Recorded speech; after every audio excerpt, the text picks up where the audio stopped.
Hi friends, good afternoon. দেখুন, একটা সুন্দর ফুল দেখাচ্ছি। ফুলটা দেখে অবশ্যই চিনতে পারছেন, এটি নাগলিঙ্গম ফুল। আমি কিন্তু এখন আজকে এই যে এখানে অনেক ফুল বিছিয়ে পড়ে আছে গাছের গোড়ায়। আমি কিন্তু আজকে আপনাদেরকে একটা কথা বলছি। কবি বলেছিলেন এইটা হচ্ছে সেই নাগলিঙ্গম গাছ।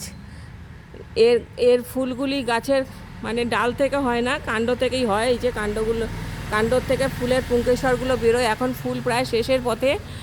কবি বলেছিলেন, জোটে যদি ভাই একটি পয়সা, ক্ষুধার লাগি অন্ন কিনে নিও।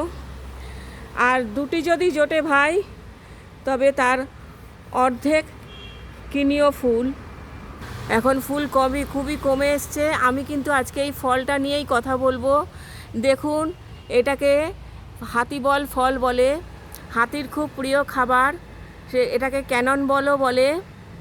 গাছটির নামও ক্যানন বল বা নাগলিঙ্গম। মানুষেরা এই ফলটা খায় না, কারণ এটা প্রচুর দুর্গন্ধযুক্ত।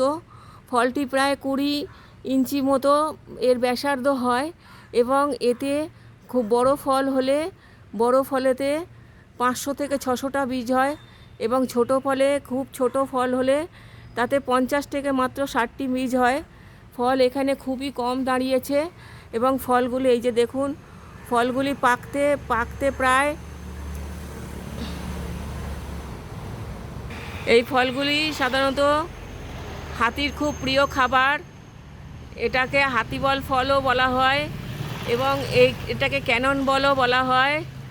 এই ফলগুলি গাছের কাণ্ড থেকে যে এই গাছটার বিশেষত্ব হচ্ছে গাছের কাণ্ড থেকে পুষ্পদণ্ডগুলো দাঁড়ায়, এবং গাছের কাণ্ডেই ফলটা ধরে। এবং এখানে অনেকগুলো গাছ আছে, কিন্তু ফল খুবই কম ধরেছে। ফলগুলি পাকতে 1 থেকে 1.5 বছর সময় নেয়, এবং বড় ফলে 500 থেকে 600টা বীজ হয়, ছোট ফলে 50 থেকে 60টা বীজ হয় মাত্র।